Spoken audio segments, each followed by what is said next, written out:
Kita mulai ini.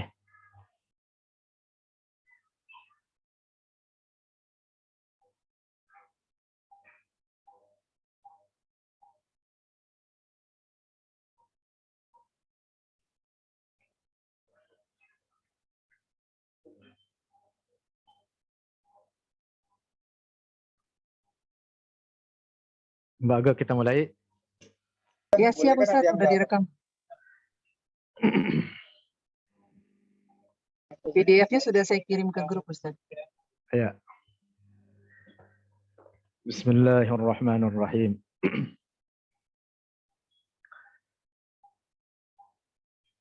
Alhamdulillah al-muta'ali 'anil hudud wal ghayat wal arkan wal a'dha'i wal adawat. La tahwihi al-jihatu as-sittu kasairil mubtada'at. Asyhadu an la ilaha illallah wahdahu la syarika lah. خالق جميع الكائنات وأشهد أن سيدنا محمدا عبده ورسوله سيد السادات اللهم صل وسلم وعظم وكرم على سيدنا وحبيبنا وشفيعنا قرة أعيننا ونور قلوبنا ومولانا محمد وعلى آله وأصحابه وأزواجه أمهات المؤمنين الطاهرات.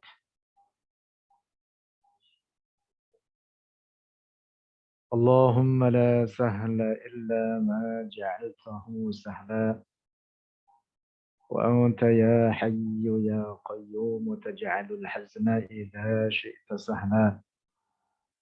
اللهم ارزقنا الإخلاص في النية والقول والعمل ونعوذ بك من حال أهل النار. آمين. Saudara-saudaraku sekalian yang dirahmati Allah Subhanahu wa taala.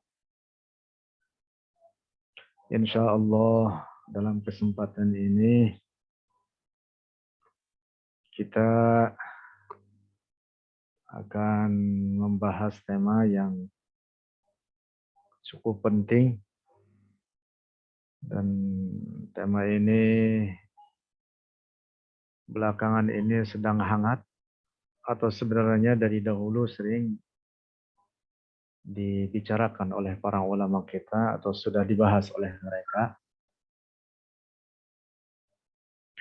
tentang kedua orang tua Rasulullah Sallallahu Alaihi Wasallam, yaitu As-Sayyid Abdullah bin Abdul Muttalib dan As-Sayyidah Aminah Az-Zuhriyah radhiyallahu anhuma.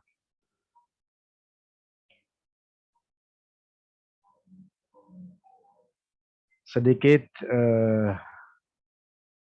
latar belakang dari mengapa buku ini saya susun.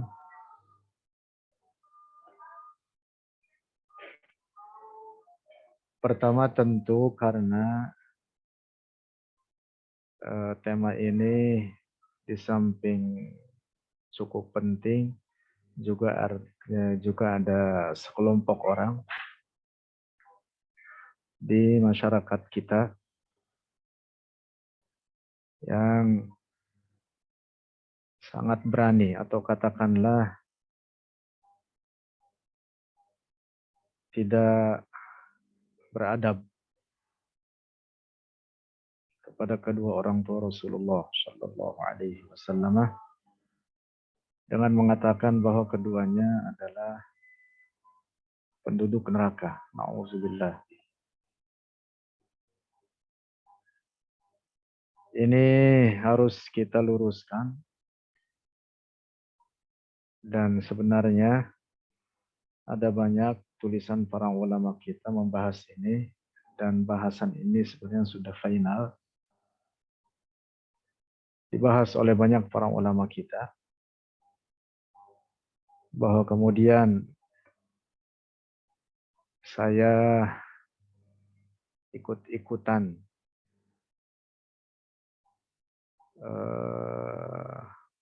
menulis terkait bahasan yang sama, maka tidak lain sesungguhnya saya hanya dalam posisi menurunkan dalam bentuk terjemah dari berbagai kitab para ulama. Ada banyak risalah yang saya turunkan di dalam buku ini. Kita semua berharap mudah-mudahan buku ini menjadi ladang bagi kita dalam upaya untuk menumbuhkan kecintaan kita kepada Rasulullah Shallallahu Alaihi Wasallam dan keluarganya.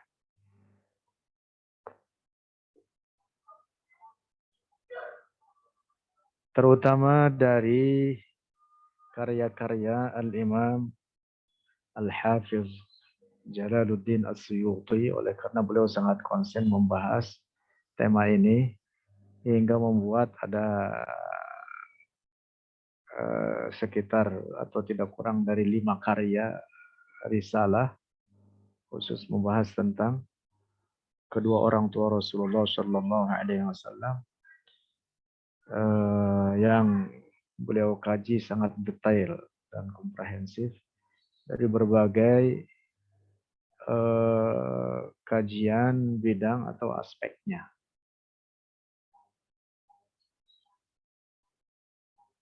Baik tafsir ayat-ayat Al-Quran maupun hadis-hadis Rasulullah Shallallahu Alaihi Wasallam. Ya, tentu kajian hadis juga mencakup kajian sanad terhadap hadis riwayat Imam Muslim yang seringkali hadis ini dijadikan oleh kelompok sebelah dalam katakanlah kekurang ajaran mereka mengkafirkan kedua orang tua Rasulullah Shallallahu Alaihi Wasallam. Cukup sebenarnya bagi orang yang memiliki sedikit adab dan hati nurani bahwa itu menyakitkan Rasulullah. Mengungkapkan demikian itu menyakitkan Rasulullah Shallallahu Alaihi Wasallam.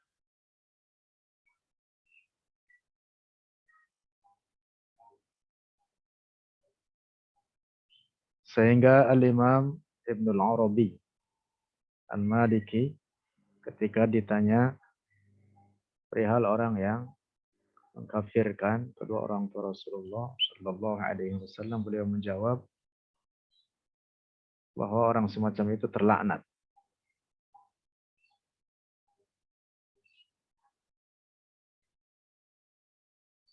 Baik rekan-rekan sekalian yang dirahmati Allah Subhanahu wa taala. Mungkin supaya kajian ini sedikit lebih detail, walaupun slide ini sesungguhnya sudah saya buat lebih dari 5 tahun yang lalu, dan yang ada di tampilan kita ini adalah cover buku yang terbitan pertama.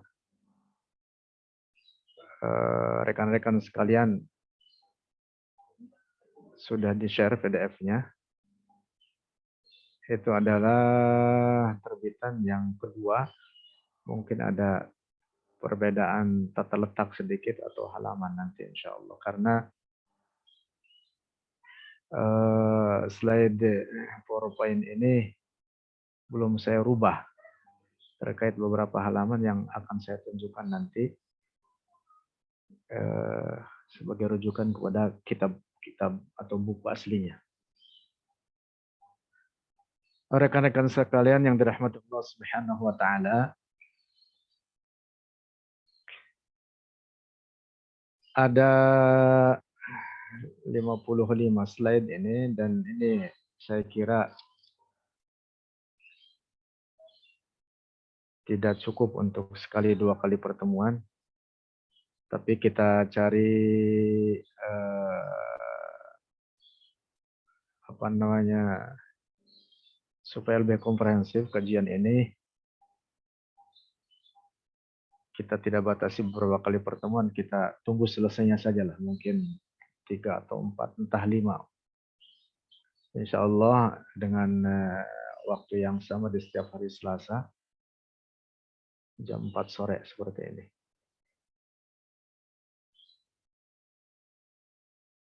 Dan bahkan sebenarnya 55 slide ini juga adalah hanya sebagian kecil atau potongan-potongan dari setiap sub-sub dari tema-tema per bab dari buku kita ini. Untuk lebih detail dan lebih rinci silakan nanti rekan-rekan membaca PDF-nya, atau kalau yang punya keinginan untuk memiliki dalam bentuk fisiknya nanti bisa menghubungi panitia. Dan saya tampilkan juga di akhir slide ini, tapi nomor HP saya bisa dihubungi, juga bisa diskusi terkait tema kita ini insya Allah. Rekan-rekan sekalian yang dirahmati Allah Subhanahu wa taala, baik kita mulai. Para ulama kita menetapkan, atau mayoritas ulama kita, ulama ahli sunnati wal jamaah, al-asy'ariyah wal maturidiyah, menetapkan bahwa kedua orang tua Rasulullah sallallahu alaihi wasallam adalah min ahli najat, termasuk daripada golongan yang diselamatkan oleh Allah di akhirat nanti dari api neraka dan ditempatkan keduanya di dalam surga.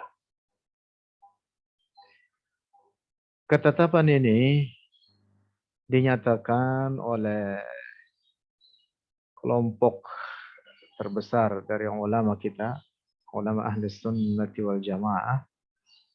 Bahkan itulah yang juga merupakan ketetapan imam ahli sunnati wal jamaah sendiri, yaitu al-imam Abul Hasan al-Ash'ari radhiyallahu anhu.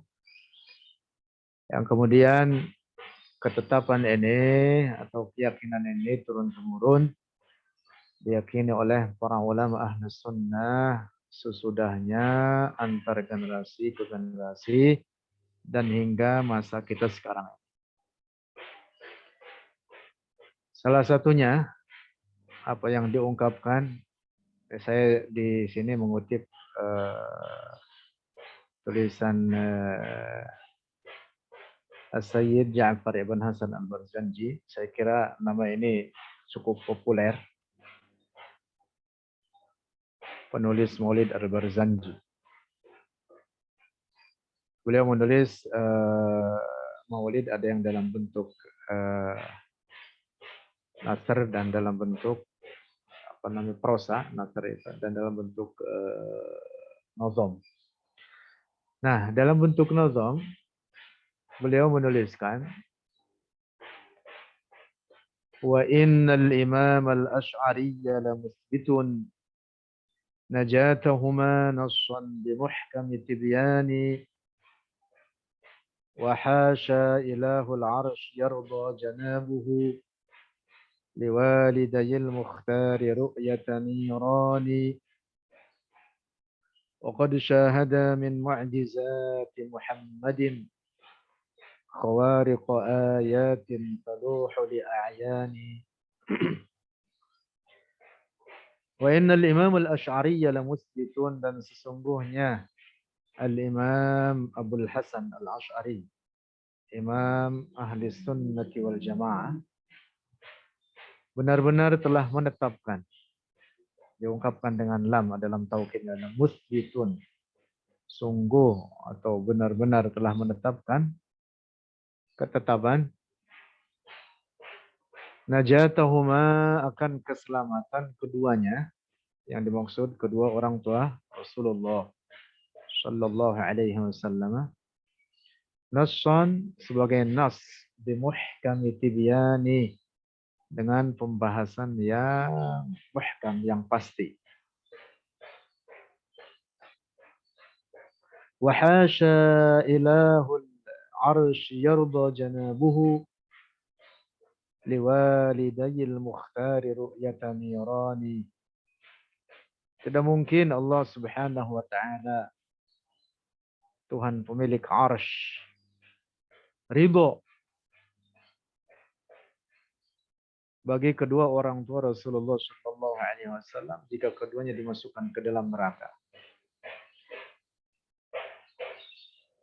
Tentu logika kita pun akan menetapkan bagaimana mungkin seorang ibu yang mengandung Rasulullah Shallallahu Alaihi Wasallam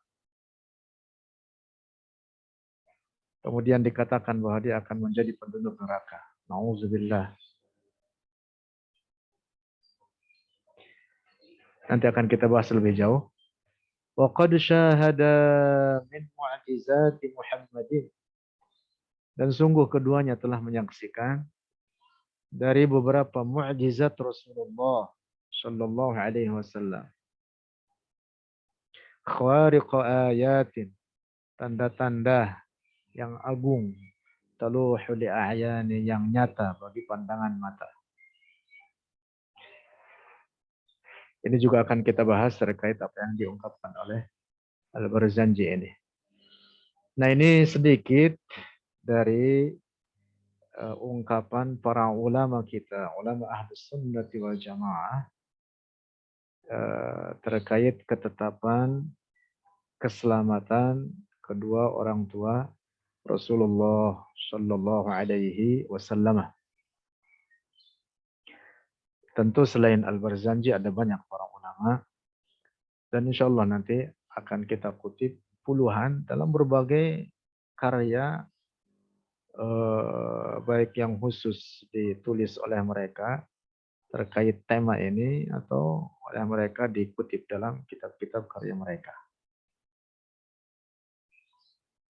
Ada tampil di slide ini dan juga di PDF-nya, silakan untuk lebih detail. Nah, jadi fahami ini bahwa ini adalah ketetapan yang telah ditegaskan oleh para ulama kita dari masa ke masa dan cukup bagi kita bahwa Al-Imam Abul Hasan Al-Asy'ari di mana kita menjadikan beliau sebagai imam kita di dalam akidah kita. Aqidat ahli sunnati wal jamaah. Oleh karena ahli sunnati wal jamaah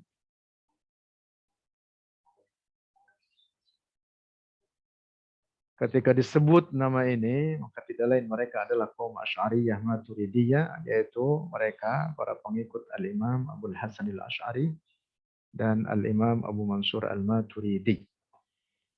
Demikian dinyatakan oleh Al-Imam Al-Hafiz Muhammad Murtadha Az-Zabidi dalam kitab Ithaf As-Sadatil Muttaqin bi Syarhi Ihya'i Ulumuddin. Beliau mengatakan, "Idza utliqa ahlus sunnati wal jamaah fal muradu bihim al-asy'ariyatu wal maturidiyah." Apabila disebut nama ahlus sunnati wal jamaah, maka tidak lain mereka itu adalah golongan Asy'ariyah Maturidiyah, yaitu pengikut Al-Imam Abul Hasan Al-Asy'ari dan pengikut Al-Imam Abu Mansur Al-Maturidi. Dan sesungguhnya seluruh para ulama kita dari masa ke masa, para ulama yang sangat populer sekalipun, mereka semua di atas keyakinan Asy'ariyah Maturidiyah. Al-Imam Al-Ghazali, Muhammad ibn Muhammad Al-Ghazali, lalu guru beliau Al-Imam Al-Juwaini, Imamul Juwaini atau Imamul Haramain. Lalu ulama terkemuka pasca Al-Ghazali seperti Al-Imam An-Nawawi, Yahya ibn Sharaf, yang sangat populer, ahli fikih, ahli hadis. Bahkan sebelum Imam An-Nawawi, ahli hadis terkemuka lainnya adalah Al-Imam Al-Baihaqi, Ahmad ibn Husain Al-Baihaqi, Abu Bakar, sahibus sunan. Mereka semua di atas akidah ini, akidah Asy'ariyah, akidah ahli sunnati wal jamaah. Bahkan juga termasuk seorang ahli hadis, hafidh hadis, bahkan afdalul muhaddisin fi asrihi bisyami ajma'ina. Jadi daratan Syam, sekarang Syria, Lebanon, Palestina, dan Yordania, dahulu dikenal di daratan Syam. Di masanya ada seorang ahli hadis terkemuka yang afdalul muhaddisin, yaitu Al-Imam Al-Hafidh Ibnu Asakir rahimahullah. Juga dalam akidahnya Asy'ariyah. Bahkan termasuk As-Sultan Salahuddin Al-Ayyubi, juga dalam akidahnya Asy'ariyah. Dan seterusnya hingga zaman sekarang para ulama kita, termasuk para ulama terkemuka di Indonesia yang boleh dikatakan pokok utamanya adalah Syekh Nawawi Al-Bantani. Karena beliau yang melahirkan ada banyak para ulama, dan bahkan hingga sekarang para ulama mereka yang konsisten memegang teguh sanad di keilmuan, ke atasnya mesti melewati Syekh Nawawi Al-Bantani. Beliau dalam akidah adalah Asy'ariyah. Nah, baik rekan-rekan sekalian, ini sebagai pembuka, jadi hendak saya tegaskan bahwa lebih dari cukup bahwa Imam Ahlus Sunnah wal Jamaah telah menetapkan bahwa kedua orang tua Rasulullah Shallallahu Alaihi Wasallam min ahli najat, termasuk daripada golongan yang diselamatkan oleh Allah di akhirat kelak.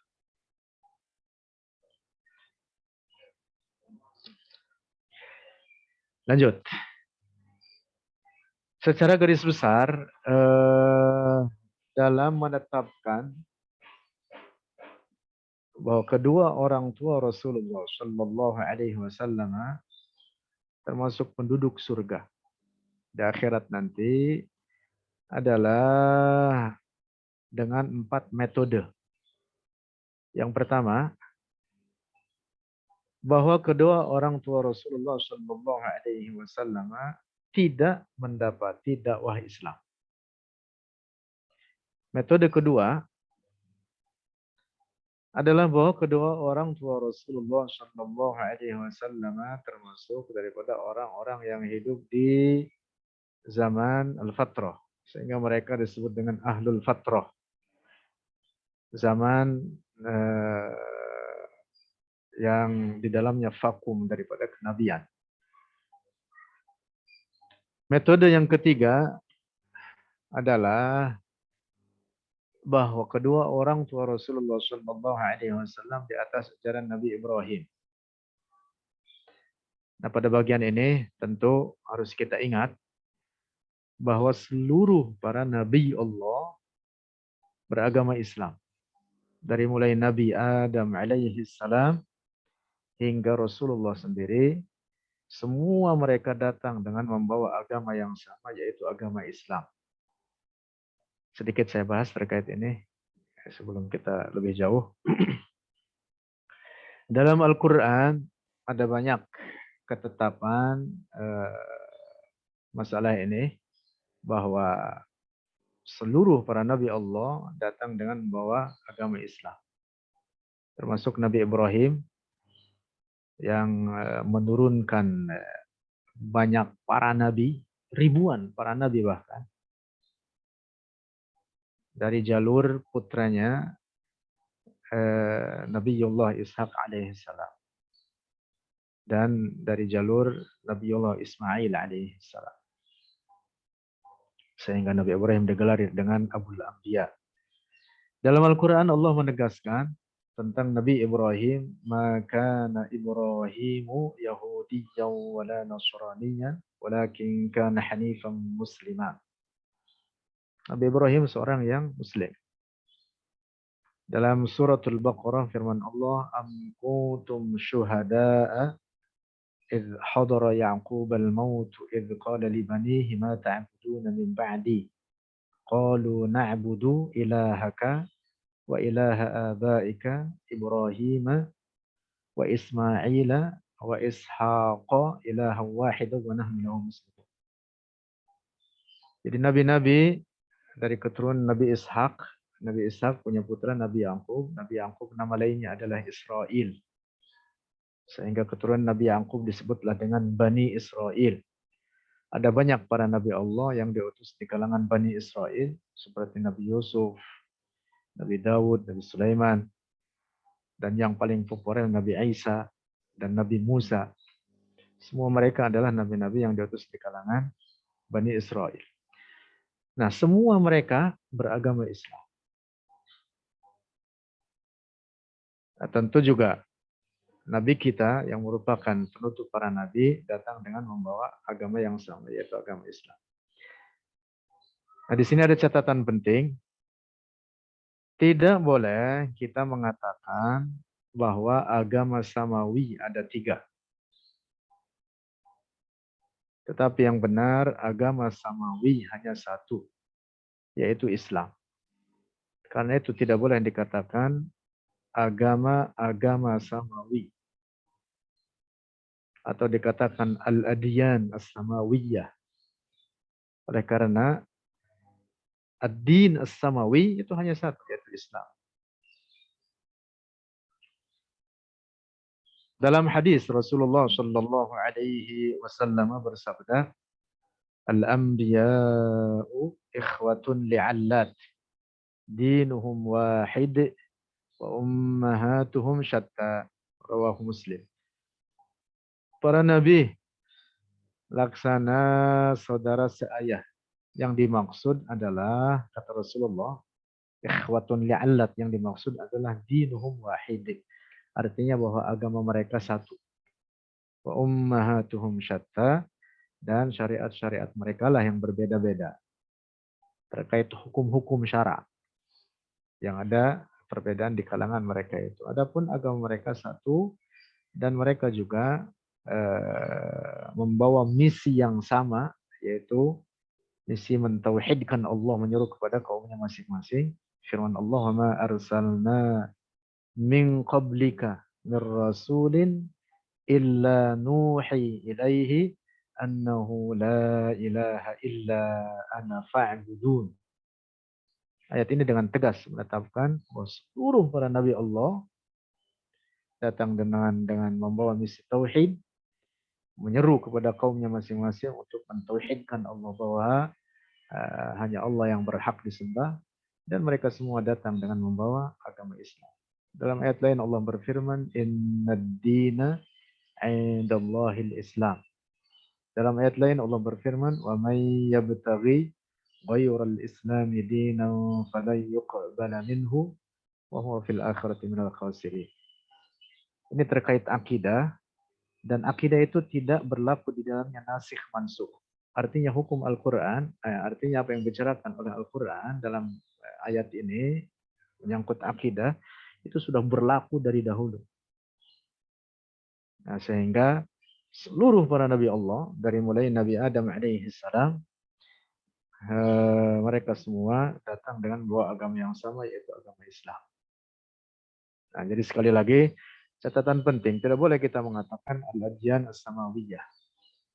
Karena itu maka para sejarawan pun hingga sekarang masih terus dalam perdebatan terkait Nasrani. Akar kata Nasrani pun diperdebatkan. Demikian pula Yahudi. Yahudi itu adalah keturunan.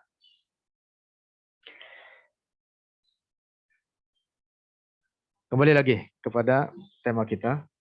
Metode ketetapan ketiga terkait bahwa kedua orang tua Rasulullah Shallallahu Alaihi Wasallam min ahli najat adalah dengan menetapkan bahwa kedua orang tua Rasulullah di atas ajaran Nabi Ibrahim. Di atas, artinya di atas aqidatut tauhid. Di atas akidah tauhid. Hanya saja syariatnya di atas syariat nabi-nabi terdahulu. Dalam hal ini Nabiullah Ibrahim alaihissalam. Kemudian metode yang keempat, metode ketetapan yang keempat, yaitu bahwa Allah telah menghidupkan kembali kedua orang tua Rasulullah Shallallahu Alaihi Wasallam dan bersaksi oleh keduanya dengan keimanannya terhadap ketuhanan Allah dan kerasulan Nabi Muhammad Shallallahu Alaihi Wasallam. Nah, ini pokok, empat pokok ini mohon diingat dari sekarang, karena ini nanti akan bertalian bahasan berikutnya dengan tema besar ini. Nah, setiap satu dari empat ketetapan ini berdiri sendiri.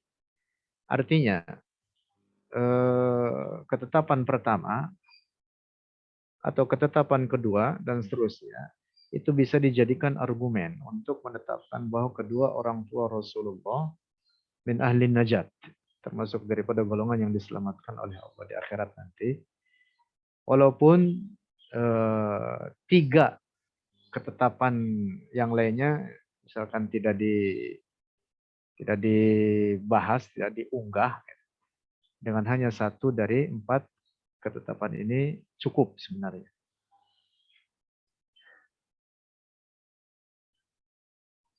Baik, berikutnya, sebentar saya kembali ke atas supaya diingat sekali lagi bahwa yang pertama, ketetapan pertama dan ketetapan kedua. Ketetapan pertama dan kedua ini mirip. Bahwa Rasulullah tidak mendapati bahwa kedua orang tua Rasulullah tidak mendapati dakwah Islam. Artinya dakwahnya Rasulullah atau dakwah daripada nabi-nabi sebelum Rasulullah terdahulu. Dan yang kedua, bahwa kedua orang tua Rasulullah Shallallahu Alaihi Wasallam termasuk daripada ahlul fatrah. Baik, berikutnya dalam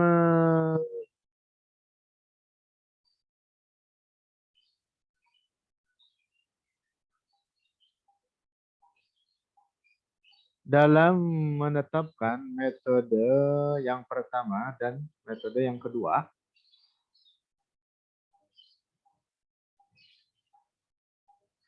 ada beberapa dalil untuk itu. Disebutkan dalam ayat-ayat Al-Quran. Ada cukup banyak bahkan. Saya ulang lagi. Ketetapan pertama dan kedua, bahwa kedua orang tua Rasulullah Shallallahu Alaihi Wasallam tidak mendapat dakwah Islam, dan bahwa keduanya adalah min ahlil fatrah. Dalil bahwa keduanya min ahlin najat dengan ketetapan ini adalah diantaranya satu, firman Allah, wa ma kunna mu'adzibina hatta nab'atsa rasula. Allah berfirman, dan tidaklah kami menurunkan siksa pada suatu kaum yang dimaksud hatta nab'atsa rasula, sehingga kami mengutus seorang rasul pada mereka. Ini adalah ayat di mana seluruh imam ahlus sunnah wal jamaah sepakat menjadikannya sebagai dalil bahwa mereka yang hidup di zaman sebelum masa kenabian, yang disebut dengan zamanul fatrah, maka mereka tidak akan kena siksa. Redaksi ayatnya dengan tegas mengatakan, wa ma kunna mu'adzibina. Satu, ayat ini juga menjadi dalil dalam bantahan terhadap faham Mu'tazilah dan kelompok yang sefaham dengan mereka, yang menjadikan akal sebagai dasar dalam cara beragama mereka. Di mana Mu'tazilah dan beberapa kelompok yang sepaham dengannya mengatakan bahwa akal dengan sendirinya dapat mengetahui rincian-rincian apa yang diwajibkan oleh Allah atas manusia, walaupun umpama Allah menurut mereka tidak mengutus seorang nabi. Nah, ini pemahaman yang tidak benar. Para ulama kita di kalangan ulama Ahlus Sunnah wal Jamaah mengatakan betul, akal mungkin dapat meraih kebenaran bahwa alam ini ada yang menciptakannya, bahwa Allah Maha Ada, bahwa Allah tidak menyerupai ciptaannya ini, bahwa Allah yang menciptakan alam ini. Tetapi akal tidak dengan sendirinya dapat mengetahui tafasil al-ahkam, rincian-rincian hukum atau perkara-perkara yang dapat menyelamatkan seseorang di akhirat. Itu hanya bisa diketahui dengan diutusnya seorang nabi kepada kalangan manusia ini. Nah, jadi ayat ini cukup panjang bahasan ini, tapi kesimpulannya seperti itu. Ayat ini bahwa dijadikan dalil oleh para ulama kita, atau salah satu dalil bahwa apa yang difahami oleh kaum Mu'tazilah bahwa akal bisa berdiri sendiri untuk mengetahui perkara-perkara wajib, itu adalah pendapat yang tidak benar. Pendapat yang tidak benar.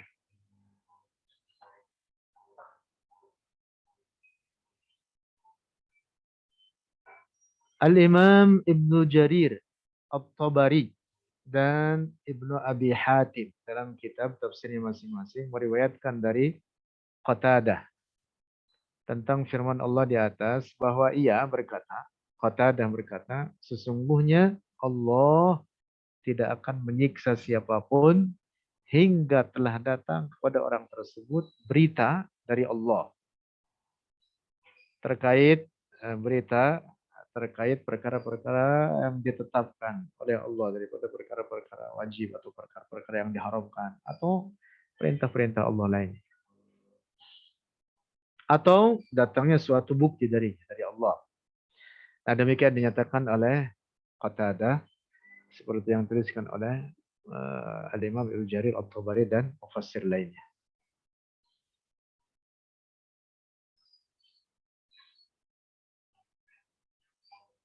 Lanjut. 2. Ayat Quran lainnya firman Allah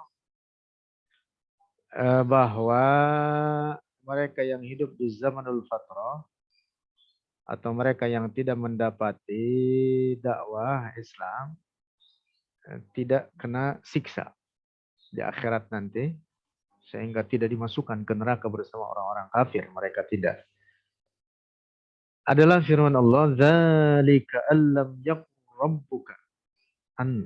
Hamzanya di atas ya. "Dzalika allam yaqur rabbuka muhlikal qura bidzulmin wa ahluha ghafilun." Nanti perbaikin ayatnya, insyaallah. Nanti saya share lah nanti insyaallah terkait slide-nya ini. Tapi sebenarnya lebih detail yang di bukunya nanti, karena ini potongan-potongan saja. Hal itu karena Allah tidak akan menghancurkan suatu penduduk karena kezaliman mereka. Sementara mereka dalam keadaan lalai atau tidak paham dan tidak mengetahui. Wa ahluha ghafil. Dzalika allam yakur rabbuka muhlikal qura. Allah tidak menghancurkan suatu kaum bizulmin karena kezaliman mereka. Sementara mereka apa? Tidak paham, tidak mengetahui artinya, tidak sampai dakwah Islam kepadanya. Ayat ini dikutip oleh Az-Zarkashi dalam Syarah Jam'il Jawami' sebagai dalil.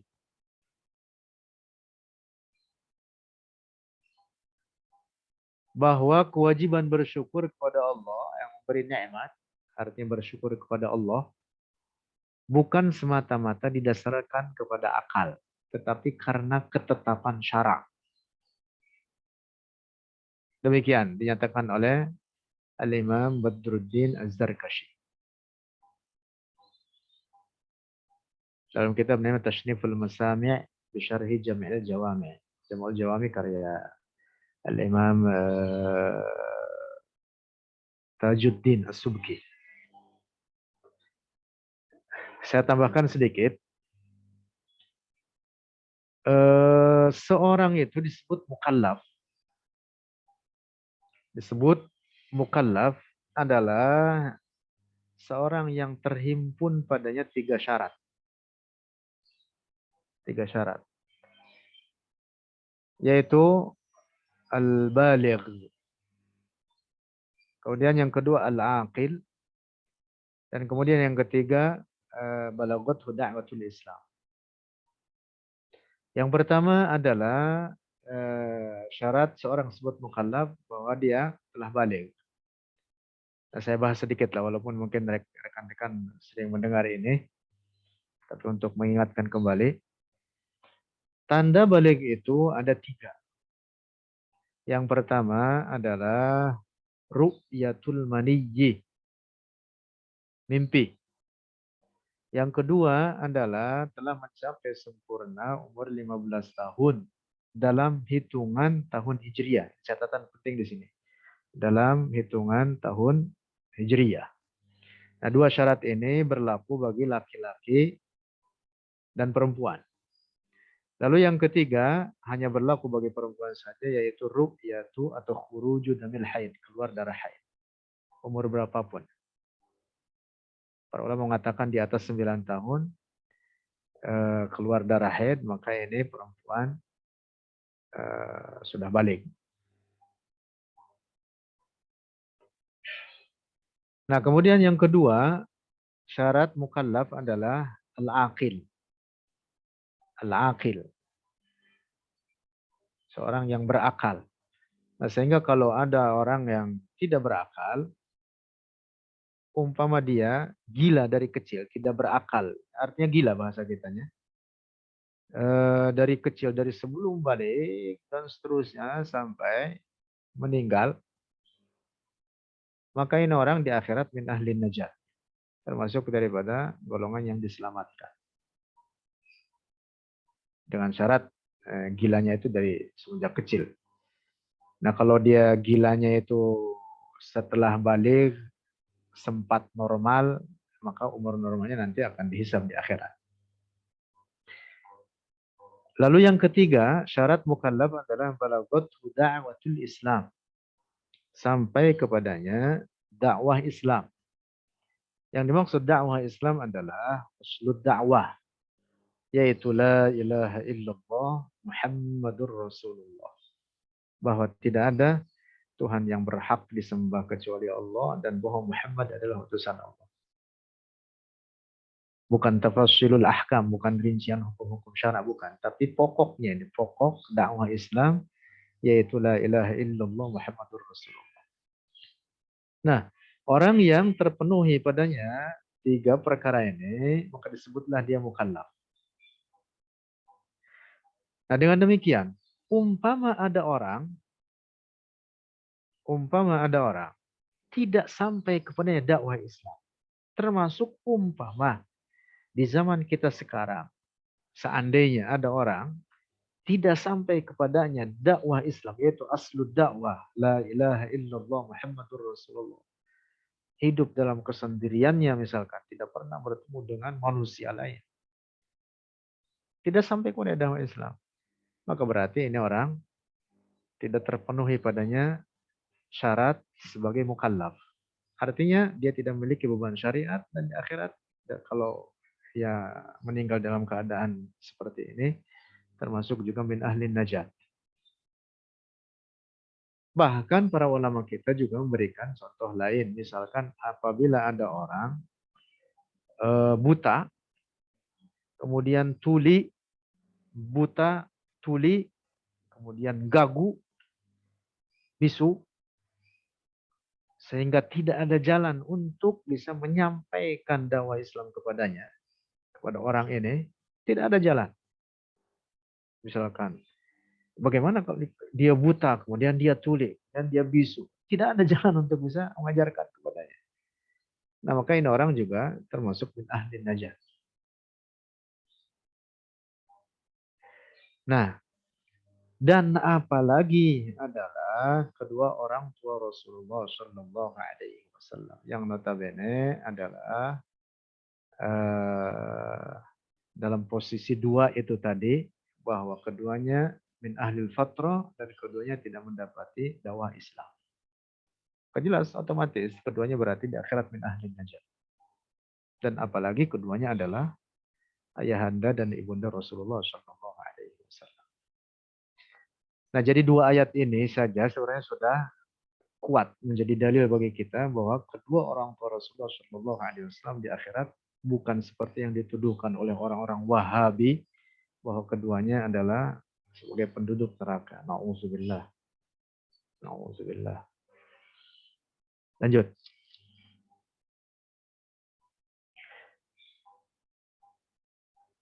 Ayat lainnya firman Allah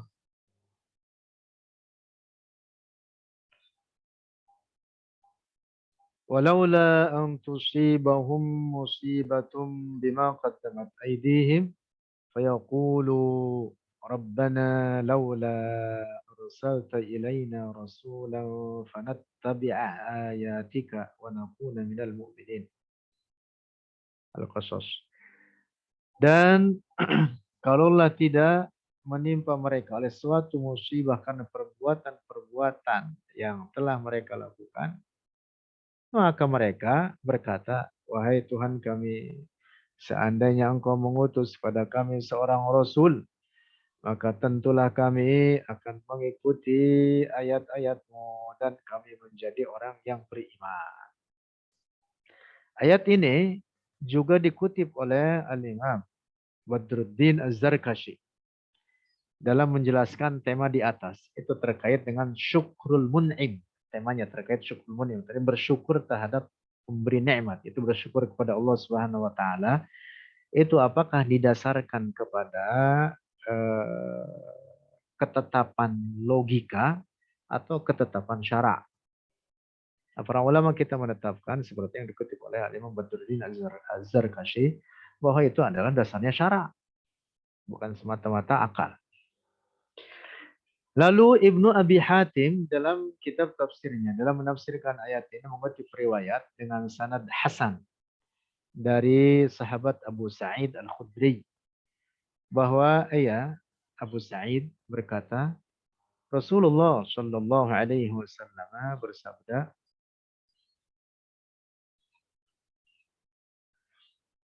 Al-haliku fil fatrati yaqulu Rabbi lam ya'tini kitabun wala rasulun. Summa qara'a hadhil ayata.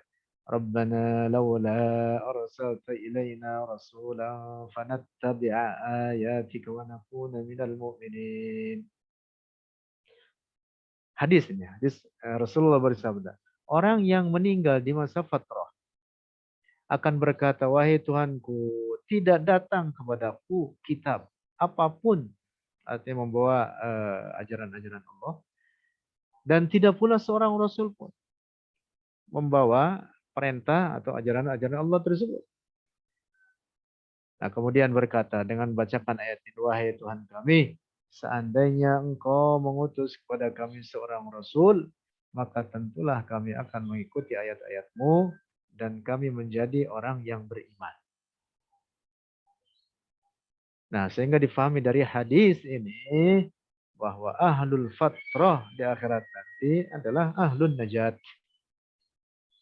Kelompok yang diselamatkan oleh Allah.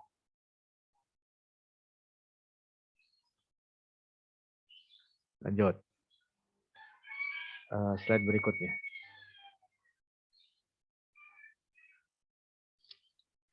4. Ini kita masih membicarakan, saya gabung ini bahasan terkait ketetapan yang kedua dan yang ketiga tadi, bahwa kedua orang Rasulullah tidak mendapat dakwah Islam, dan keduanya adalah daripada ahlul fatrah. Dalil atas itu bahwa ahlul fatrah adalah orang-orang yang selamat di akhirat.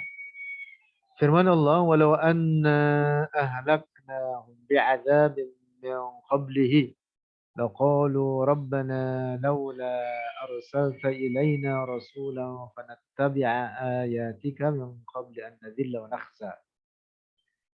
Dan seandainya kami menghancurkan mereka, kata Allah, dengan suatu siksaan dari sebelumnya, artinya sebelum datang kepada mereka berita dari Allah atau pembawa berita atau seorang rasul, maka tentulah mereka benar-benar akan berkata, wahai Tuhan kami, ini disebutkan dalam ayatnya laqalu dalam taukid. Benar-benar mereka akan berkata, Rabbana laula arsalta ilaina rasula. Wahai Tuhan kami, seandainya Engkau mengutus kepada kami seorang rasul, maka tentulah kami akan mengikuti ayat-Mu sebelum kami menjadi hina dan sengsara. Ibnu Abi Hatim